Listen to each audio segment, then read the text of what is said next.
Bonjour à tous, bonjour à toutes. Nous revoilà ensemble pour la suite du résumé de cette énorme histoire qu'est la saga de Bock. Ce récit oralement révélé par le dernier descendant de la famille Bock. Elle est présentée brièvement dans la vidéo d'introduction qui donne un aperçu des différentes périodes que couvre cette saga, suivie d'une série de 5 vidéos qui relatent chacune des périodes plus en détail. Les vidéos résumé 1 et résumé 2 parlent de l'époque d'avant l'ère glaciaire et fournissent des éléments de base permettant une meilleure compréhension des principaux systèmes régissant la société de cette ère que la saga nomme Paradis et. En ce temps-là, les gens évoluaient dans un monde idyllique, dans la douceur d'un climat tropical sur toute la planète. Il n'y avait pas d'hémisphère plus proche du Soleil à un moment de l'année et plus éloigné à un autre moment. Les saisons n'existaient pas car l'axe des pôles était droit par rapport au Soleil. Et si l'on se tenait sur le lieu exact du pôle Nord, sur l'axe de la Terre, qui lui se prolonge dans l'axe de la galaxie, on avait l'étoile du Nord, l'étoile polaire, juste au-dessus de la tête, avec la voûte céleste tournant autour, le Soleil, la Lune, les astres et toutes les étoiles faisant un tour en un jour, et les aurores boréales comme une pluie de couleurs et de formes. Après la période initiale pendant laquelle les humains ont peuplé la planète, plus grand-chose n'a changé dans l'organisation de leur société. Ils procréaient selon l'ordre établi, le système des 5 classes. Les femmes, entre elles sélectionnées, avaient des enfants avec les hommes de la classe supérieure, les quarts, qu'elles avaient elles-mêmes choisis. Leur vie était rythmée par les festivals, carnavals et de multiples autres cérémonies et rituels décrits dans la saga et liés à la nature et à la vie. Tout le monde était uni par un lien familial au père de tous, Alfar, qui résidait là-haut, dans le lointain nord, à Hel. Ils ont vécu dans ce statu quo pendant d'innombrables générations, jusqu'au moment fatidique du premier Ragnarök.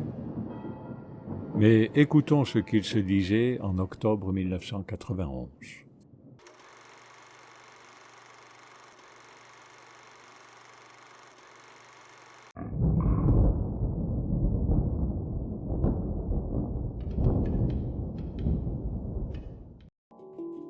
Le premier Ragnarök.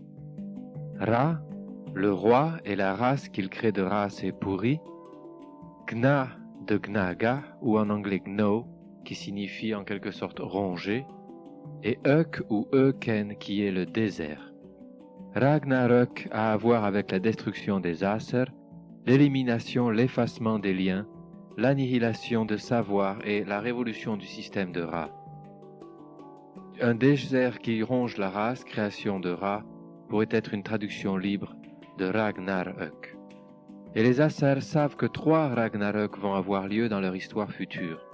À l'aide de l'astrologie, par l'utilisation de la boule de cristal, Chris qui signifie la lumière et Tal qui signifie dire ou compter, raconter, et à l'aide d'autres capacités divinatoires, par la connaissance des mathématiques et le contact avec Uden, les Aser savent prévoir, deviner, comprendre les conséquences logiques de la situation présente, résultat d'événements passés. Cette science est un don de la nature à la jante féminine, un savoir construit sur la trame mathématique dont la perception était fondée sur l'intuition, qualité féminine. Les femmes, en langue route, sont appelées Quinna, avec le son Q, comme dans équateur en français, par exemple le son Q, appelé en français Q, Q. Quinna, qui signifie aussi quadrate, et tout ce qui est mathématique. Ainsi, les Aser savent qu'un événement apocalyptique va avoir lieu et Pirouette envoie les 10 frères entre Ra et Bok, les Ten, Tin, Tio, Ten en anglais qui signifie 10, Tin, Tio en langue route, et votre furafem sex, chou, otani et Tio, Tio qui signifie 10, les 10 frères entre Bok et Ra, sont envoyés à différents endroits de la planète afin d'organiser le peuple face au désordre naturel à venir. Et il vint. Bascule de l'axe des pôles de 30 degrés, mouvement inverse du globe de 7 degrés, une énorme quantité d'eau évaporée dans la zone chaude entraînée par la circulation thermique et la rotation de la Terre retombe sur les nouveaux pôles. En 3 mois, une chape de glace de plusieurs kilomètres d'épaisseur recouvre les pôles, les hautes montagnes et les régions appelées landes dans la saga, telles Greenland, Island, Norland, Svealand, Finland, Russland, Saxland, Daneland, Holland, Poland, Switzerland, Frankenland, Irlande, England, Scotland. Tous ces pays gelés, au nord d'un cercle passant par les Pyrénées, les Alpes, la mer Noire, la mer Caspienne, la Mongolie, la frontière sino-russe à peu près, et de San Francisco à New York environ. Toutes, qui signifie en langue route qui se dit alt, les landes glacées, la glace étant appelée is, pour une période appelée alors alt land is, toutes les landes gelées. Éradication des gens vivant dans cette zone, tous éliminés, gelés, nature écrasée par des millions de tonnes de glace à l'exception de Oudenma, à travers un phénomène naturel provenant du golfe du Mexique, région surchauffée dont l'équilibre thermique est régulé par un courant, le Gulf Stream, qui est projeté à travers l'Atlantique vers cette bouche ouverte entre Petite et Grande-Bretagne, la Manche, longe la Hollande jusqu'au golfe d'Oslo, d'où ce courant rebondit et passe entre la Suède et le Danemark jusqu'à la côte nord d'Allemagne, rebondit encore comme une balle de golf et se dirige droit, nord-est, dans le golfe de Finlande où, ne pouvant aller plus loin, ce courant tourne sur lui-même, créant une rosette d'eau chaude dont le centre est exactement en face de Hel. Cette eau crée aussi des sources chaudes, combinaison qui réchauffe Hel et permet aux Aser de survivre dans le pays de Ouden ou l'anneau, terre des As, cernée de glace, appelée Is. Et dans cette Ouas-Is se développe une condition nouvelle appelée arctique. Ainsi existe à présent 2 situations sur la Terre, une situation arctique dans Oudenma, sourire dans la glace, Is ou les dans la zone tropicale par des kilomètres de tonnes de glace. Dans ce bouleversement, nature subit un choc. Forte chaleur au niveau du tropique du Cancer qui ronge la nature, apparition du désert, Ken, disparition d'espèces, d'autres ne survivant que dans certaines régions, comme le zèbre en Afrique, le kangourou en Australie, ou les lémuriens à Madagascar. Auparavant, la Terre était tropique. Palmiers du pôle Nord à la Terre de Feu, ces animaux pouvaient exister partout sur la planète. Plan et, signifiant plan, un seul plan, et signifiant un, plan et, un seul plan, universel. Mais à cause du mouvement de l'axe de la Terre, ces animaux dans certaines régions ont perdu la connexion avec leur milieu. Ils n'ont pu survivre à la situation particulière présente. Les humains aussi ont perdu la connexion. Les Vanner sont séparés des Aser. Avant, nous avions tous un seul père. Nous étions tous filles et fils de père.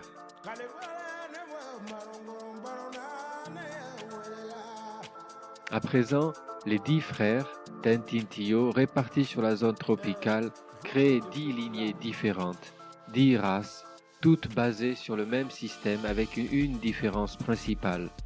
C'est que le premier fils est le prince héritier et devient le roi lorsque son père, le roi, meurt et crée à nouveau des enfants avec la plus belle et la plus saine fille de son royaume, dont le premier fils à nouveau devient le dauphin, qui à nouveau devient le roi lorsque le roi meurt, etc., etc.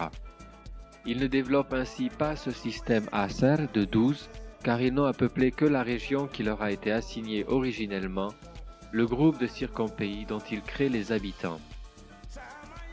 Ainsi, pour garder le contrôle de cette organisation, ils ont aussi développé chacun une langue différente à partir de la langue Van en changeant légèrement les sons et les sens afin de préserver chaque race dans son propre système et d'éviter la confusion.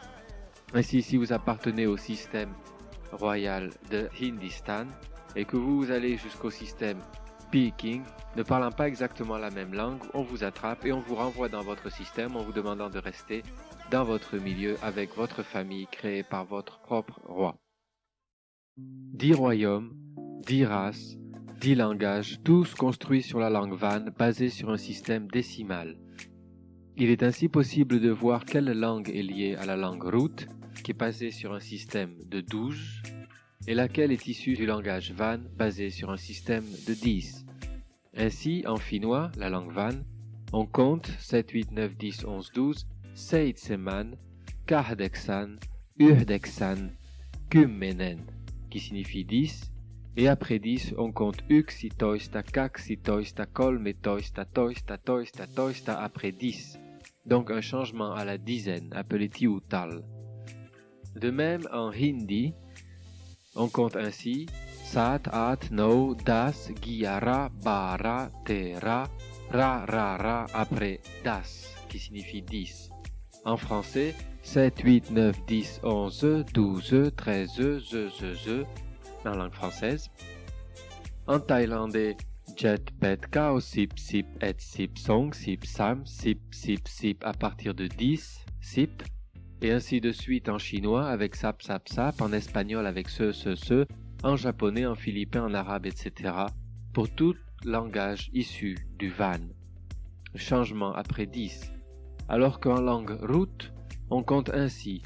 7 se dit Shu, ensuite Otta, Nie, Tio, qui signifie 10, Elva, Tolv, puis viennent Tre, Ton, Fior, Ton, Fem, Ton, Ton, après 12.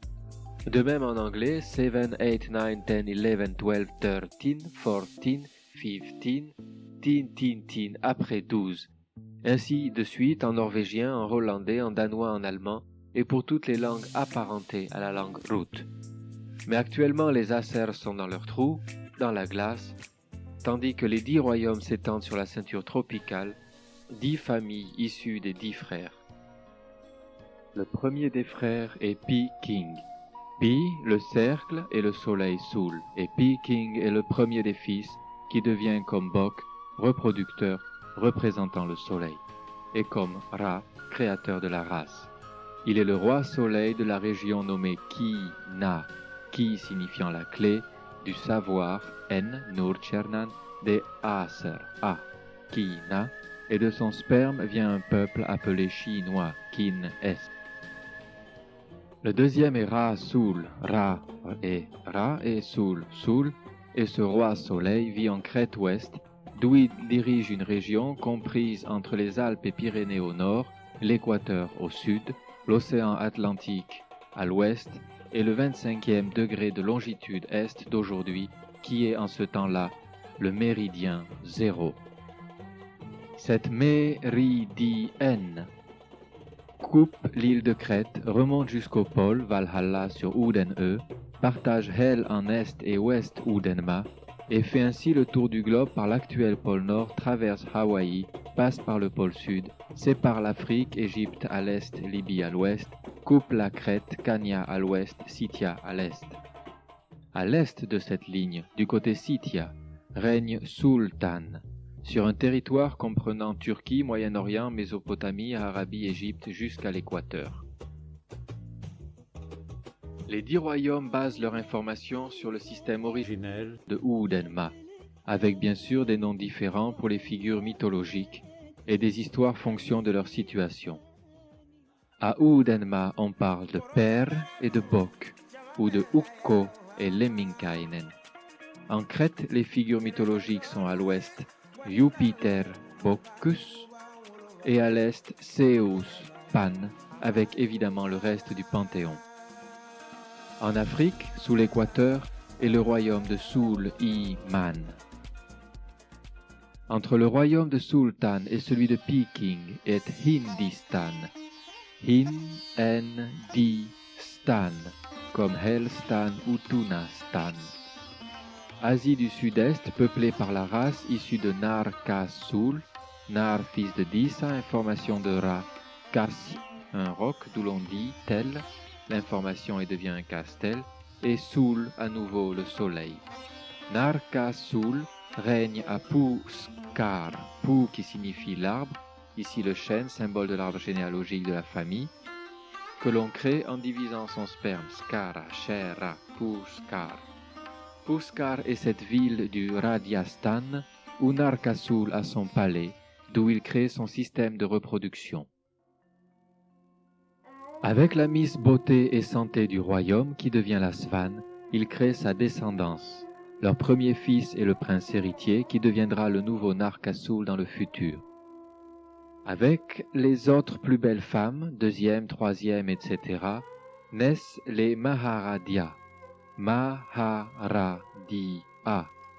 Ma comme Udenma signifie le pays, la terre, la land. Ma. Ha signifie avoir, to have en anglais, but ha en langue route. Donc Maha signifie qu'il y a une terre, qu'il y a un pays. Ra et Ra représentant le roi.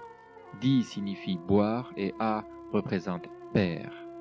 Ainsi les Maharadhya, fils des secondes, troisième, quatrième, etc., plus belles filles du royaume, ont chacun un pays circulaire, un pays anneau. Ainsi Narkasul fait donc autant de Maharadhya qu'il a subdivisé son royaume de l'Asie du Sud-Est en seigneurie ou principauté ou ringland. Chaque Maharadhya va dans son pays circulaire, dans sa ringland.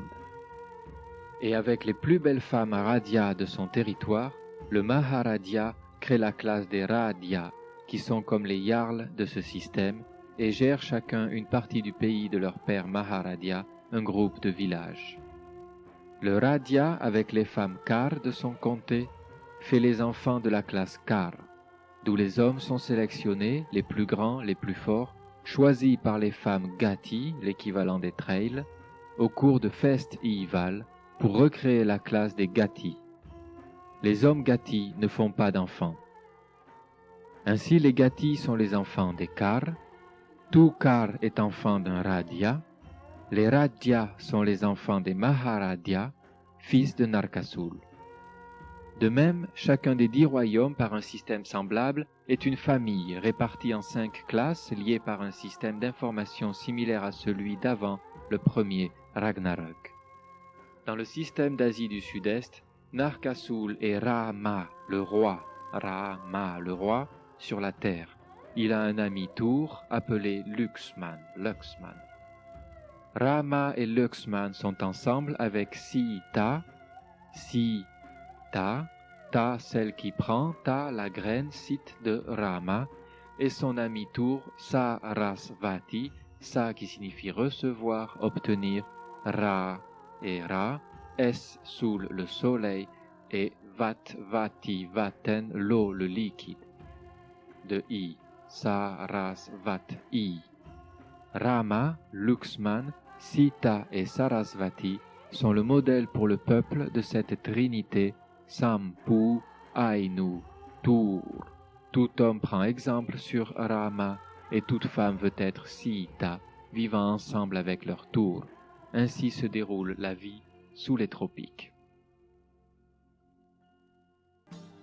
Isolés dans Udenma Atlantis, les Aser voient apparaître une situation totalement différente. D'abord on se gèle, les plantes tropicales n'aiment pas, et en 3 mois un mur de glace haut de plusieurs kilomètres entoure Hel. Une nouvelle période commence. Père n'est plus que le père des Aser, appelé Far, comme en anglais father, père, Far. Il n'a plus à créer le peuple Van, et de ce fait le système de 12 fils dont le premier est roi, Ra, et le 12e père, Far, est inutile. Et un temps commence où la lune, Ra, et le soleil, Far, sont réunis en un seul disque appelé Shiva, ici appelé Ra, Fa, El. Ra, Far et El signifiant la loi et la logique naturelle. Svan est appelée maintenant Sa-Ra, car à présent elle obtient, elle reçoit Ra. Raphaël et Sarah font 7 filles et 7 garçons qui vivent maintenant dans une circonstance toute particulière appelée conditions arctiques. Bananiers, papayers et autres palmiers ne survivent pas longtemps et certaines espèces animales ne sont pas du tout adaptées. Ceci amène les acères à développer de nouvelles espèces végétales et animales par hybridation, greffe et autres techniques. De la chèvre, ils créent les ovins, les bovins et tous les animaux ayant les sabots séparés en deux, ainsi aussi que les cochons. Les caprins étaient les seuls ayant le pied fourchu avant l'ère glaciaire, et tous les animaux ayant les sabots fourchus viennent de la chèvre d'Atlantis, qui elle-même s'est adaptée. Elle a laissé pousser ses poils, peut-être. Du paon est créée la volaille, coq, poule, oie, dinde, etc. Ils produisent aussi les plantes et développent celles dont ils ont besoin, telles les conifères, sapins, qui poussent très vite et permettent de construire maisons et temples, le bouleau fournissant le bois pour chauffer le sauna et les repas préparés avec les nouvelles plantes, graines et herbes obtenues par croisement. Afin de préserver ces connaissances, de nommer toutes ces choses nouvelles, les Assars créent un langage adapté à ces nouvelles circonstances, l'anglais, combinaison du root et du van. Et pour toute cette période, les Assars parlent root, préservent la langue van telle qu'elle était parlée avant l'ère glaciaire et construisent cette nouvelle langue, l'anglais. Ils ont à présent 3 langues, toutes 3 fondées sur le système original, genèse des langages. Et ils vivent dans ce trou, préservant le système et le langage, développant ces nouvelles espèces leur permettant d'avoir pain, beurre, fromage, de la laine à tisser pour se couvrir un peu sous ce climat, des œufs, du lait et du blé pour faire de bons gâteaux. La température est néanmoins agréable grâce à cette eau chaude venant du golfe du Mexique, mais le soleil ne se montre qu'une partie de l'année, quelques heures par jour, absent le reste du temps. Grâce au contact préservé avec la lignée originelle Bok, le peuple Asser atteint un niveau de développement incroyablement élevé, conservant les connaissances et les développant de génération en génération. Lentement, la glace se retire en 4 périodes des Pyrénées-Alpes vers le nord, dégageant les terres peu à peu. Les Assers réalisent que maintenant une branche du Gulf Stream remonte le long de la côte norvégienne et que lorsque ce courant séparera la glace sur le nouveau pôle et la glace couvrant les montagnes du nord, cette dernière va glisser, toute cette masse d'eau gelée va se déplacer et écraser, noyer le peuple et Udenma. Ils comprennent que le second Ragnarök arrive et décident qu'il est temps de se barrer d'Atlantis. Ils construisent des bateaux dans lesquels sont embarqués les échantillons et graines de chaque type de plante arctique et animaux domestiques obtenus durant Atlantis. Sur ces bateaux embarquent Raphaël, Sarah, les 7 filles, les 7 garçons et leurs amis Tour, soit une trentaine de personnes à peu près qui, à la fin de cet énorme laps de temps qu'est Atlantis, sont devenus blancs de peau, blonds aux yeux clairs, car les Assers sont restés assis dans l'ombre si longtemps que leur peau a perdu sa pigmentation originale, éclaircie à l'extrême, de même que leurs yeux et leurs cheveux. Avant, la terre entière était tropicale, climat, végétation, animaux et humains, qui étaient bruns cuivrés, yeux sombres, cheveux noirs. Dans Atlantis s'est développée cette nouvelle apparence humaine, le type arctique, créé par le temps. La saga dit que cette ère Atlantis a duré exactement 50 millions d'années. Maintenant existent sur Terre ces 2 aspects, végétation tropicale, végétation arctique, animaux tropicaux, animaux arctiques domestiques, race tropicale, les 10 royaumes, race arctique, les Assers, climat tropical, climat arctique. Les Assers ferment le temple à Sibu, le protégeant en vue de la catastrophe à venir. Puis Raphaël, Sarah, les enfants et leur tour, quittent Oudenma avec ses bateaux chargés de plantes et animaux. Ils prennent la direction sud-ouest, franchissent la barrière de glace et glissent sur l'autre versant, traversent la zone encore gelée, descendent jusqu'aux eaux libres à présent de la mer Baltique. Ils voguent jusqu'à une île appelée Bokland et s'installent dans les grottes à Lumelunda, sur la côte nord-ouest. C'est la fin du deuxième âge appelé Atlantis, mais non la fin de l'ère glaciaire, les pôles étant toujours couverts de glace.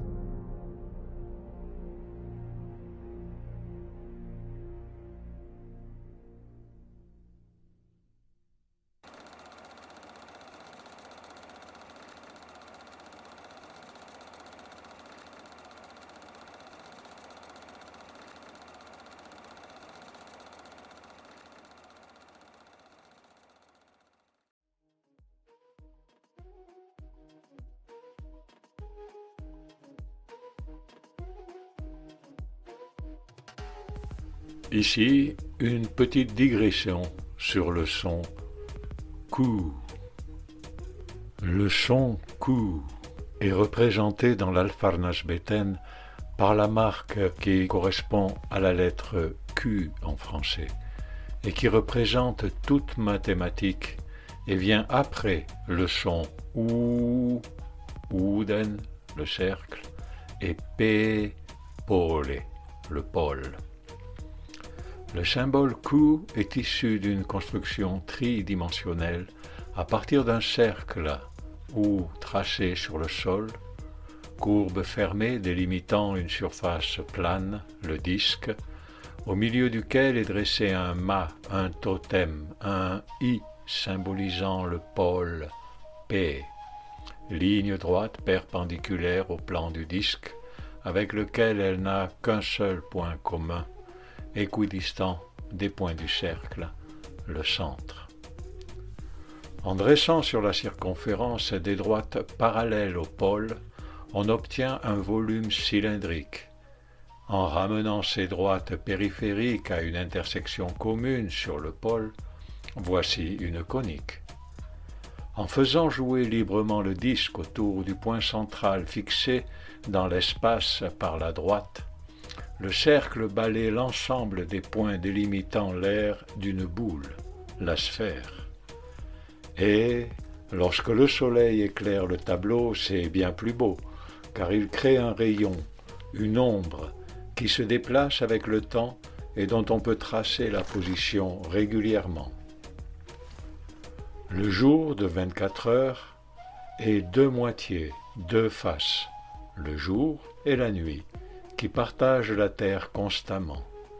Ainsi apparaissent des marques régulières sur le cercle, autorisant la mesure précise du temps absolu, élément naturel lié au mouvement universel, différent du temps relatif lié à l'être. Un demi-cercle, pi, demi-cycle de jour autour du pôle, puis un demi-cercle, pi, demi-cycle de nuit, divise le disque en quartiers, fractionne la circonférence du cycle, 2π, en arcs de pi, 3π sur 4, 2π sur 3, π sur 2, π sur 3, π sur 6, etc. Sachant que pi est égal à 3,14 et des bananes. De l'intersection des radiales au cercle apparaissent polygones et volumes, et de cadrans en bissectrice, de triangles en cube, de trigots en géo, ce modèle de base peut être utilisé pour toutes sortes d'études. Un mathématicien américain, Cliff Barber, a fait surgir simple logique de construction d'angles, ombre du pôle et mouvement des astres, les chiffres à leur place respective. Cadran horaire en romain de 1 à 12 et en chiffres dits arabes, ainsi que les marques de l'alphabet, point d'interrogation pour les linguistes. Cette construction est aussi utilisée comme modèle sur lequel soleil, lune et étoiles tourneront. En anglais, to run true. Et par une logique vraie, trous en langue route, les Kvina perçoivent des informations sur le futur que les Aser croient, auxquels ils font confiance, qui est le mot trou en langue route. Ils l'appellent As True Logic. As True Logic est mathématique développée de Q issu de Ouden et du Pôle et le savoir des femmes, Quinna. Et ce sont des Quinna, des femmes très particulières parmi les Asher, qui avaient prévu la venue d'Altlandis. Altlandis, comme Paradis 7, c'est un laps de temps, une époque, une période, une ère. Paradis 8, c'est l'espace de temps entre Freya et le premier Ragnarök. Altlandis a duré du premier au deuxième Ragnarök. Si on veut leur associer un lieu géographique, alors pour Paradis 7, c'est la terre entière avec un endroit particulier, le jardin d'Ouden, au sommet de planète, où siègent les dieux. Altlantis, lui, signifie tous les landes gelées, donc sans vie aucune. En ces temps-là, les terres habitées sont deux espaces séparés par des milliers de kilomètres de glace, la zone tropicale d'un côté et Oudenma de l'autre. Sur la ceinture tropicale vivent les Vanir. Ils n'ont plus de contact avec Oudenma. Ils sont coupés des Asher. Le lien avec Alfar, le père de tous, est interrompu pour quelques millions d'années. Ils sont donc regroupés en royaumes par les 10 fils de Bok, entre le premier et le 12e, venus juste avant le Ragnarök pour préparer les Vanir à la nouvelle situation à venir. Ils mettent en place une organisation de la société similaire à celle du temps du paradis, avec une nuance fondamentale. Chacun des Tentintio prend le titre de roi et devient aussi Alfar, le père, grand-père, arrière-grand-père, aïeul de tous les habitants de son royaume. Son fils aîné est le dauphin et devient roi, dont le fils aîné, etc., selon le système expliqué précédemment. Chaque royaume est, de fait, une famille. Ils créent aussi, chacun, pour leur royaume, une langue particulière construite à partir de la langue vanne, mais différente. Ainsi, de génération en génération, les traits de famille sont renforcés. Et avec le temps, se développent 10 arts, 10 styles, chacun ayant ses propres caractéristiques physiques, son système de pensée qu'est la langue, sa culture. Le premier Ragnarök a provoqué la première fragmentation de l'humanité en arts, tous différents mais appartenant à la même race, la race humaine. Ces royaumes sont séparés par des montagnes, des déserts, des océans, mais ils maintiennent des contacts entre eux via Kar-Avan, conduite par des gens de la classe des Kar pour être le lien entre les vannes de tous les royaumes, apportant biens et informations d'un endroit à l'autre. Chaque royaume a sa propre mythologie, différente de celle des royaumes voisins mais similaire, du fait qu'elle repose sur une même origine. Ainsi, elle parle d'un temps originel merveilleux, d'un âge d'or, Satya Yuga, le temps de la race d'or sous le règne de Chronos, le paradis terrestre, avec l'arbre de vie, de connaissance ou de sagesse, l'arbre Bodhi, l'arbre Seiba, quelque part là-haut en Hyperborée ou sur l'île de la flamme, Kemenu. Leurs panthéons, tous basés sur pirouettes, sont peuplés de divinités ayant des fonctions et attributs semblables, vivant près des cieux, apportant le don de la vie aux humains, dispensant savoirs et sagesse. Les Vanir ont perdu la connexion avec eux, mais ils en gardent le souvenir dans leurs histoires, contes ou prophéties, et ils attendent le temps où les anciens dieux reprendront contact avec eux. Les dieux en question, les Aser, sont un peu coincés, à cette époque, dans un trou entouré de glace, mais néanmoins vivable car réchauffé par ce courant venu du golfe du Mexique. Ils vivent sur les dizaines de milliers d'îles qui parsèment le golfe de Vinland.